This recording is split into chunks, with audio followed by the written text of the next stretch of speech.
يفتنون بنواقض الوضوء، وآخرون يجيرون لفائدة حكام ظلمة يطلبون منهم فتاوى فيفتون، والآخرون قابعون على ساحة الحياة يتحدثون عن الجن أنثى هو أو ذكر. من للشعوب إذا كان علماؤها يقبعون في وادي عبقر عند الجن، وإذا كان مثقفوها لا ينظرون إلى الواقع نظر المخالط له، وإنما النظر الذي يرقبه عن بعد حتى لا يطير شرره على لباسه فيحرقه، وإذا كان رجال الأعمال يستثمرون على حساب شعوبهم. من لهذه الشعوب حتى تشعر بأنها شعوب حية؟ ألم نكن نحن وكوريا الجنوبية في مرحلة واحدة في سنة 50؟ ما الذي يجعلهم يصبحون قوة ونحن باق ننظر إليهم؟ بل نقتني منتجاتهم بكل عزة واحترام، وندفع أموالنا وعرق جبيننا ودماءنا إليهم، لأننا لم نجد من يحركنا ولم نجد من يفتح علينا باب فهم الواقع والحياة. أقول لأبنائي من الإسلاميين وأقول لكم أيها المثقفون يا صناع العقول، اصنعوا عقولا في أمة العرب. التقدم لا يأتي بكثرة أطباء وكثرة مهندسين، وإنما يأتي بمن يدرك كيفية التغيير. ونحن تركنا المجال مفتوحا أمام الداعشين. من هم الداعشين؟ أنا كنت أرافع على الكثيرين منهم، كانوا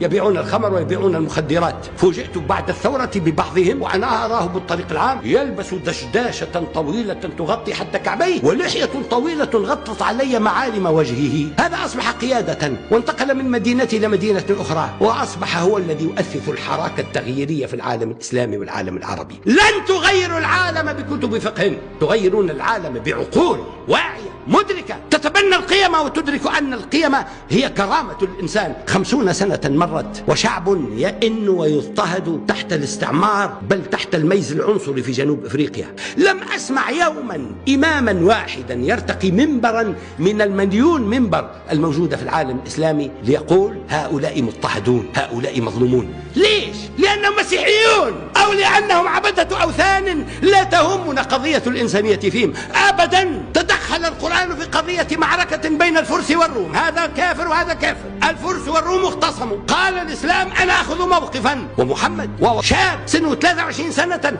يمر بالطريق في مكة فيجد الناس يدخلون دار عبد الله بن جدعان فيسأل، يقولون هذه وليمة أعدها للاتفاق على حلف لنصرة المظلوم، فدخل وقال أنا معكم في نصرة المظلوم. من المظلوم؟ الذي يأتي مشركا في نادي المشركين ويقول ظلمت انصروني فينصره محمد لأنه صاحب حق. هذه القضية يجب أن يفقهها الإسلاميون. أوطاننا بأيدي شعوبنا، لا نرغب في تدخل خارجي، لا نرغب في عسكر يحكمنا، نريد أن نتدرج بأنفسنا. الذين يفقهون هذا الواقع سيشاركون فيه، الذين لا يفقهونه سينسون كما نسي الذين من قبلهم وبدون رجعة.